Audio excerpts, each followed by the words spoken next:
লম্বা তো মাঝে মাঝে প্রত্যেকটা ধাপে ধাপে এসে হোঁচট খেতে হয়, কিন্তু আবার ঘুরে দাঁড়াতে হয়। মেন পয়েন্ট হচ্ছে ওই জায়গায় যে তুমি সেটব্যাক হওয়ার পর আবার কীভাবে কামব্যাক করছো। তো কখনও হাল ছেড়ে দিইনি, হাল ছেড়ে দেবো এই ভাবনাটা ভাবিনি, কারণ মাথায় ফোকাসটা, গোলটা খুব ক্লিয়ার ছিল, ভীষণ ক্লিয়ার ছিল।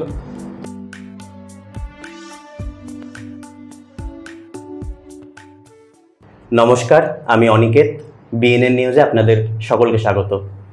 আজকে আমাদের অতিথি আরিফ মণ্ডল, জলঙ্গির এক প্রত্যন্ত গ্রাম থেকে উঠে আসা একজন খুবই সাধারণ ঘরের ছেলে। গ্রামের বিভিন্ন প্রতিকূলতাকে হার মানিয়ে তার যে স্বপ্ন পূরণের গল্প, একজন বিসিএস ক্যাডার হয়ে ওঠার গল্প, সেটা নিয়েই আজকে আমরা তার কাছ থেকে তার ইন্সপিরেশন এবং জার্নি সম্পর্কে তার কাছ থেকে আমরা শুনে নেব আজকে। নমস্কার, আপনাকে অনেক অভিনন্দন বিসিএসের সাফল্যতার জন্য। তো আমি প্রথমে আপনাকে জানতে চাইবো আপনার ছোটোবেলা থেকে বাড়ির অবস্থা বা আশেপাশের গ্রামের অবস্থা, আপনার পড়াশোনা কিভাবে কেটেছে আপনার ছোটোবেলা? আচ্ছা, আমি প্রথমত পরশপুর গ্রাম, ভাঙনগ্রস্ত এলাকা, সেখান থেকে আমি উঠে এসেছি। তারপর আমার দয়রামপুরে বাড়ি, আমার শৈশবকালের ম্যাক্সিমাম দয়রামপুরে কেটেছে। গ্রাম স্কুলেই পড়াশোনা, মাধ্যমিক পর্যন্ত গ্রাম স্কুলেই পড়েছিলাম, বাগমারা বিদ্যালয়। তারপরে আলামিন মিশন উচ্চ মাধ্যমিক এবং কৃষ্ণনাথ কলেজ থেকে কেমিস্ট্রি গ্র্যাজুয়েশন কমপ্লিট করার পরে আমি পিসিএসের প্রিপারেশান চুজ করি এবং তখন থেকে স্টার্ট করি। তো হঠাৎ করে বিসিএসের ব্যাপারটা আপনার মাথায় এলো কী করে? মানে আপনার ইন্সপিরেশনটা কোথা থেকে এলো?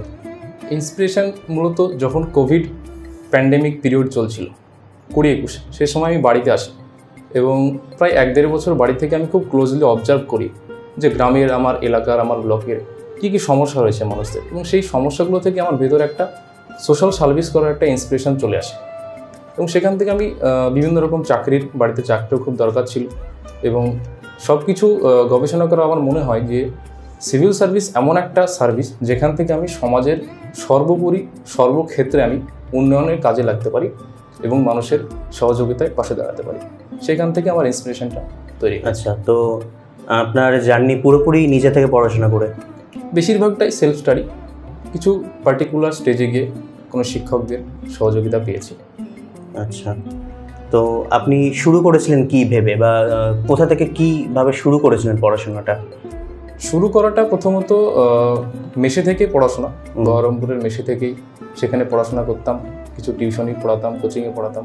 বাড়ির থেকে অনেক সাপোর্ট পেয়েছি, বাড়ি, আত্মীয় স্বজন সকলেই আর্থিকভাবে সাহায্য করেছে এবং মোবাইলে আজকে ইন্টারনেট থেকে অনেক হেল্প পাওয়া যায়, সেখান থেকে কিছুটা ম্যাটেরিয়াল জোগাড় করেছি, বন্ধুরা সাহায্য করেছে। এইভাবেই আস্তে আস্তে সময়ের সঙ্গে সঙ্গে জার্নি এগিয়ে গেছে। জার্নি বলবো না, মোটেই খুব সহজ ছিল, একটা দীর্ঘ প্রতীক্ষা, 4 বছরেরও বেশি সময় লেগে গেছে। ফার্স্ট অ্যাটেম্পটে পেতেও প্রসেস যেমন তেমনটাই আমাদের সঙ্গে মানিয়ে নিয়ে চলতে হয়েছে। তো অনেক কিছু খারাপ সময় গেছে, ফ্যামিলি অনেক স্যাক্রিফাইস করেছে, অনেক স্ট্রাগল করার পরে আজকে এই সুখবরটা পেয়েছি। আচ্ছা, তো আমরা তো জানি আপনাদের বাড়ির একটু গ্রাম্য এলাকার দিকে অনেক ভাঙন হয়েছে শুনেছি।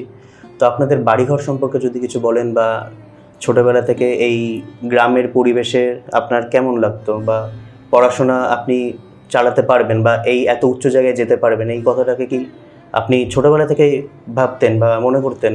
আমি খুব একটা সাধারণ পরিবার থেকে উঠে আসছি। আমার বাবা একজন লেবার, শ্রমিকের কাজ করেন এবং আমি আমার পরিবারের বাবার এবং মা দুই দিক থেকে আমি ফার্স্ট জেনারেশন লার্নার। সো আমার গাইডেন্স দেওয়ার জন্য আমার উপরে কোনো দাদা বা কেউ ছিল না।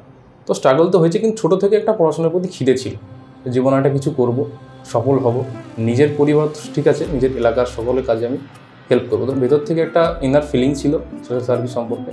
তো সেখান থেকে আস্তে আস্তে পরিবেশটা, গ্রাম্য পরিবেশ যেমন হয়, পড়াশোনার খুব একটা অনুকূল পরিস্থিতি ছিল না।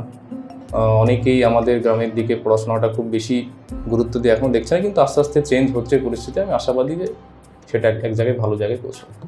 ছোটোবেলায় আমরা শুনলাম আপনার গ্রামের পরিবেশে বড় হওয়া, খুব প্রতিকূলতার মধ্যে পড়াশোনার খুব একটা সুযোগ সুবিধা ছিল না। তবু আমি আপনার থেকে একটু বিস্তারিত জানতে চাইছি যে আপনার চোখে কোন দৃশ্য ঠিক ভেসে ওঠে ছোটোবেলার কথা বললে? আমি যদি এখন পেছনে ফিরে তাকাই, তাহলে আমার শৈশবকাল, আমি যদি একটু ভাবনা চিন্তা করি, প্রথমে ভেসে ওঠে আমাদের ভাঙনের পরিস্থিতি। অনেকবার আমাদের বাড়িঘর ভেঙেছে, সেখান থেকে উঠে এসে আবার নতুন জায়গায় সেখানে এসে মানিয়ে নেওয়া, এবং আর্থিক পরিস্থিতি খুবই খারাপ ছিল, অনেক কিছু প্রতিকূলতা জয় করতে হয়েছে। পড়াশোনার ক্ষেত্রে টিউশনি ব্যবস্থা তেমন ভালো শিক্ষক আমাদের এদিকে তেমনভাবে অ্যাভেলেবল ছিল না। একটা দুটো টিউশন ঠিক আছে, ওইরকমভাবে পড়াশোনা করেছি, মানিয়ে নিয়েছি। স্কুলের শিক্ষা, স্কুল থেকে যতটুকু স্কুলের পড়াশোনা খুব ভালো করে করতাম, স্কুলের শিক্ষকদের সাহায্য পেয়েছি। এরপরেই মাধ্যমিক সেখান থেকে পড়াশোনা কমপ্লিট করা হয়। তারপরে উচ্চশিক্ষার জন্য মিশনে গিয়েছিলাম, 11-12 সেখানে পড়াশোনা করি। এভাবে সময়ের সঙ্গে সঙ্গে এগিয়েছি। আচ্ছা, কোভিডের সময় থেকে আপনি প্রিপারেশন শুরু করেছেন বিসিএস এর জন্য? হ্যাঁ, কোভিডের সময় যখন পুরো পৃথিবী লকডাউন, তখন সেখান থেকে আমার জার্নি শুরু বিসিএস। মানে কোভিডের সময় সকলের জীবনে একটা নেগেটিভ প্রভাব এনেছিল, কিন্তু আপনার জীবন মনে হয় তো ওখান থেকেই বেশি গতিতে এগোতে শুরু করেছে। মেন জার্নি ওখান থেকে আমার শুরু হয়। আচ্ছা, তার আগে বিসিএস সম্পর্কে আমি কিছু জানতাম না। বিসিএস সম্পর্কে আপনি আইডিয়াটা বা জানতে শুরু করলেন কোথা থেকে? কোভিড-19 তখন অনেক ফাঁকা সময়, বাড়িতে গ্র্যাজুয়েশনে পড়া বাদেও অনেকটা সময়, তখন আমি ইউটিউব থেকে বিভিন্ন রকম ইন্টারভিউ, আজ যেমন আমি নিজে বলছি এইরকমই অনেক ইন্টারভিউ দেখেছিলাম, ইন্সপিরেশন পেয়েছিলাম সেখান থেকে, সার্ভিস সম্পর্কে, সার্ভিসের জব প্রোফাইল ডিটেলস, এগুলো দেখে আমার একটা ভেতরে একটা ইনার ফিলিংস এসেছিলো, মুগ্ধ হয়েছিলাম। সেখান থেকে আমি ভেবেছিলাম যে এই সার্ভিসটা আমার সব দিক থেকে, আমার ভেতরে যে ইনার কোয়ালিটিস, সেই কোয়ালিটিসগুলোকে আমি এই সার্ভিসে খুব ভালোভাবে ব্যবহার করতে পারি। আচ্ছা, তো এই যে প্রিলিমিনারি 2022-এ দেওয়ার পর থেকে 4 বছরের যে এত বড় একটা গ্যাপ, এর মধ্যে কি কোনো নেগেটিভ চিন্তাভাবনা কাজ করেছিল? নেগেটিভ চিন্তাভাবনা, ফ্রাস্ট্রেশন, এগুলো খুব কমন ব্যাপার। সিভিল সার্ভিসে যারা অ্যাসপিরেন্ট হয়, জার্নিটা অনেক লম্বা, তো মাঝে মাঝে প্রত্যেকটা ধাপে ধাপে এসে হোঁচট খেতে হয়, কিন্তু আবার ঘুরে দাঁড়াতে হয়। মেন পয়েন্ট হচ্ছে ওই জায়গায় যে তুমি সেটব্যাক হওয়ার পর আবার কীভাবে কাম ব্যাক করছো। তো কখনো হাল ছেড়ে দিইনি, হাল ছেড়ে দেবো এই ভাবনাটা ভাবিনি, কারণ মাথায় ফোকাসটা, গোলটা খুব ক্লিয়ার ছিল, মিশন ক্লিয়ার ছিল। তো সেই জন্য হয়তো কিছুটা পিছিয়েছি, আবার স্ট্রংভাবে কাম ব্যাক করেছি। এইভাবেই ফ্লেক্সিবলভাবে জার্নিটাকে কন্টিনিউ করতে হয়েছে। সত্যি অভিনন্দন দেওয়া দরকার। প্রথমবার অ্যাটেম্প্ট দিয়েই উনি পাশ করেছেন এবং খুব একটা ভালো নাম্বার নিয়ে পাশ করেছেন। তো আমি এবার আপনার থেকে জানতে চাইবো যে ভবিষ্যতে আপনার চিন্তাভাবনা কী, মানে ভবিষ্যতে আপনি কিভাবে সমাজের জন্য বা সাধারণ দুস্থ আপনার মতো, মানে যাদের পড়াশোনার প্রতিকূলতা আছে, পড়াশোনার সুযোগ সুবিধার অভাব আছে, তাদের জন্য আপনি কিভাবে একটু হলেও সাহায্য করতে চাইবেন? ভবিষ্যতের নিয়ে প্ল্যান, কর্মসূচি অনেক বড়। জার্নির সময় থেকে ধীরে ধীরে অনেক পরিকল্পনা মাথায় এসেছে।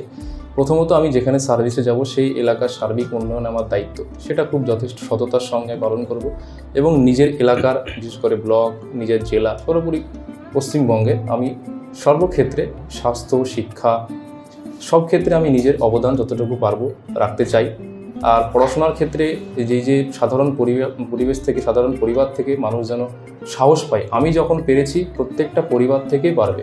আর্থিক সংকলতা, পরিবেশ, সব কিছুই সমস্যা থাকবে, কিন্তু সেগুলোকে অতিক্রম করে স্বপ্ন জয় করা সম্ভব। সেটাই আমি বলবো, যে কোনো রকম সহযোগিতার পাশে আমি দাঁড়াতে চাই। আচ্ছা, যখন রেজাল্টটা বেরোয়, যখন আপনি রেজাল্টটা দেখেন, তখন আপনার ফিলিংসটা কেমন ছিল বা আপনার বাড়ির লোকেদের রিয়াকশন কেমন ছিল? ফিলিংসটা খুবই এক্সাইটমেন্ট, কারণ একটা দীর্ঘ প্রতীক্ষার পর ফল। আমি অপেক্ষা করছিলাম, আমি এক্সপেক্ট করেছিলাম একটা ভালো রেজাল্ট পাবো, আশা করছিলাম, ভেতরে কনফিডেন্স ছিল, কিন্তু সময়টা ধৈর্য ধরে থাকতে হচ্ছিল।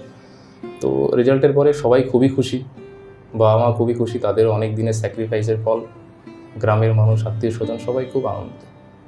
তো অনেক অনেক ধন্যবাদ আপনাকে। আমাদের বিএনএন চ্যানেলের পক্ষ থেকে আপনাকে ভবিষ্যতের জন্য অনেক অনেক শুভেচ্ছা। আপনি অনেক দূর এগোন এবং মানুষের পাশে দাঁড়ান। আশা করব আপনাকে ভবিষ্যতেও আমরা দেখতে পাবো অনেক বড় জায়গায়। আর সময় দেওয়ার জন্য অনেক ধন্যবাদ। আজকে এই বলে আমরা আমাদের অনুষ্ঠান শেষ করছি। নমস্কার। চলুন শুনে নেওয়া যাক আরিফের বাবা মা কি বলছেন।